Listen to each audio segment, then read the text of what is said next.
Why does the Eurovision Song Contest hate the UK? That's the question we're looking at. It's Mark and Pete coming to you live. Now, I'm Pete, the clergyman, and over to my left, Mark is a businessman. Anyway, what have you got for us today, Mark? Something to do with the Eurovision Song Contest and how much they hate us. It's understandable, though, I suppose. Yes, clergyman Pete, my ears are still burning, shall we say. Yeah. Yes, I would say it's very much a case of sex, drugs, and rock and roll. Now, what do I mean by that? Hurrah. Well, yes, of course. Yeah.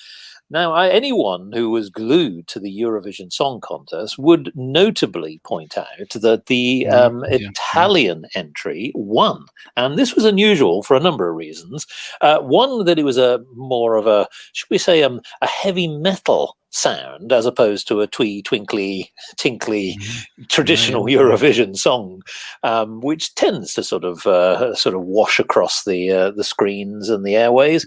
But what was most noticeable is that when they came to actually scoring all of the 1 million songs that seemed to be poured out over the contest, there weren't literally 1 million, in fact, but it seemed like that because it was exhaustive. But what you may notice, exhaustive or exhausting, both. Both. Okay. But what I would say is that propping up the table was a certain country again, which is the United Kingdom, and they got 0 points. Yes, folks, once again, I must admit that not being an expert, of course, on the popular music of the day, I did note that, in my opinion, United Kingdom artistically didn't deserve 0 points.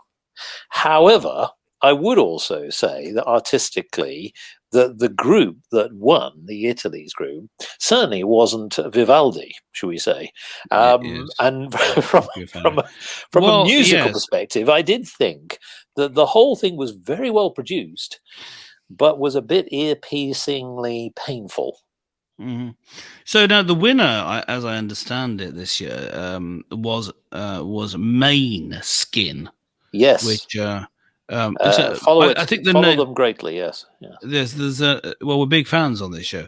Now, the names are unfortunate, I think, translated to English, as indeed is the whole jamboree. It doesn't really translate well into English, I think. So the song that they performed, the little ditty, was Ziti Ibrani.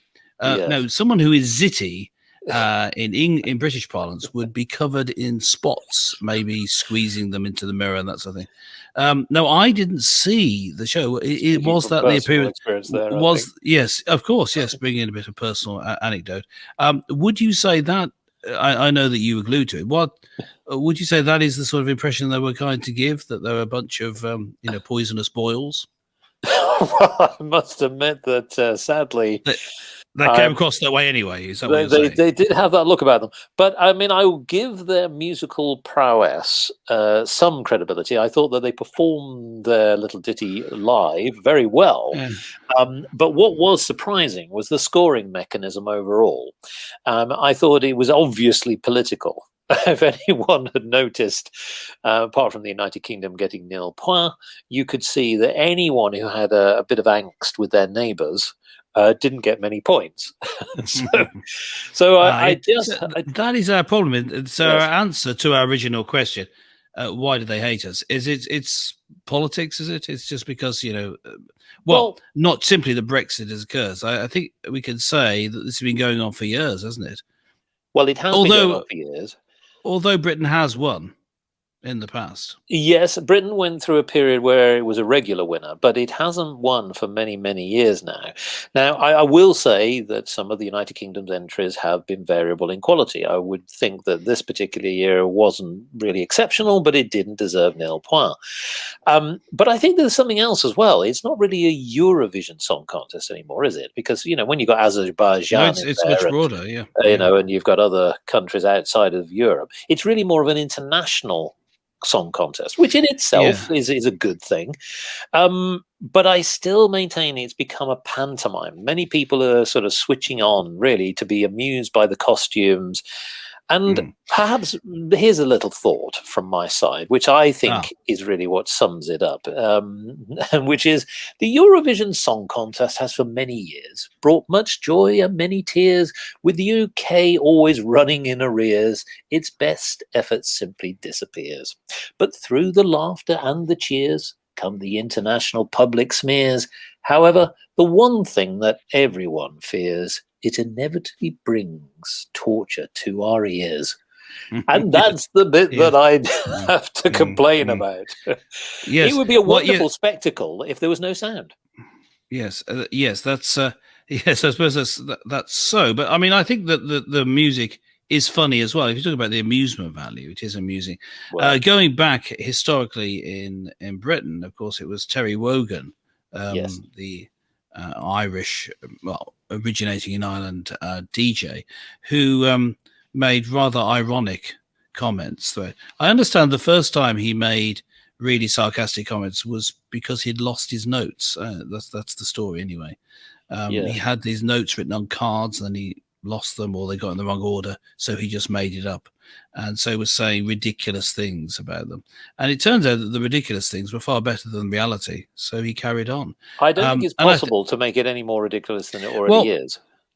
But going back historically, I mean, there have been some good records, haven't there? I mean, would you say some of the winners hold up? I must admit that there have been some fine records of the past. Now, of course, we might be seen as perhaps curmudgeons, thinking if we hark back to the 1970s of Brotherhood of Man and Save All Your Kisses for Me, or, of course, the famous Making Your Mind Up and Why Don't You? Yes, of course, by Bucks Fizz. But those days have long gone. But I believe Britain did win 97. Yes, it did. Shine a Light. Yes, that's right. With a Canadian singer. acclaimed for Britain, though. Yes, quite. Yes. So, but that's some time ago now. Yes. Well, the light has gone 97. dim.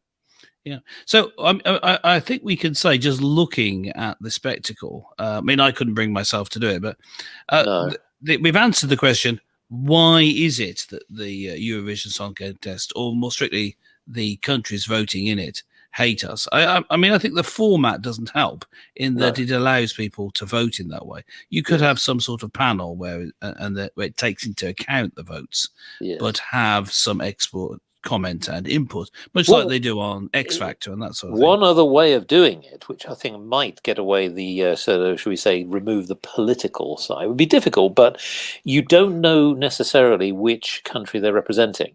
Meaning that they come on as act number 1, 2, 3, 4, all the way through to 769 million. Yes, and then they get voted upon. Now, you might have an idea by the language in which they're sort of singing in. Well, that'd be fascinating because the British could sing in a German accent. You know, they could do maybe that's the strategy.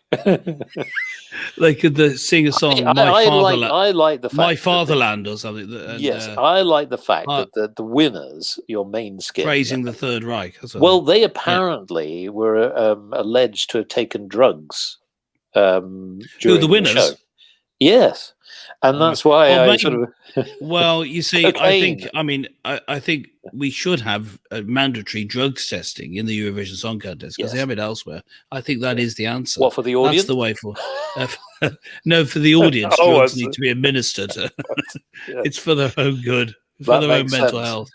And so, in conclusion, Mark, what we're saying is this is a travesty of a musical contest. This is utterly ridiculous. The stupid songs, flamboyant and ridiculously camp costumes, and everyone's laughing at it. So, long may it continue. Absolutely, yes. Keep it going. Have it every week. That's it. That's it for Mark and Pete for this week. And remember to click like, subscribe, and all that sort of stuff. And we'll see you next time.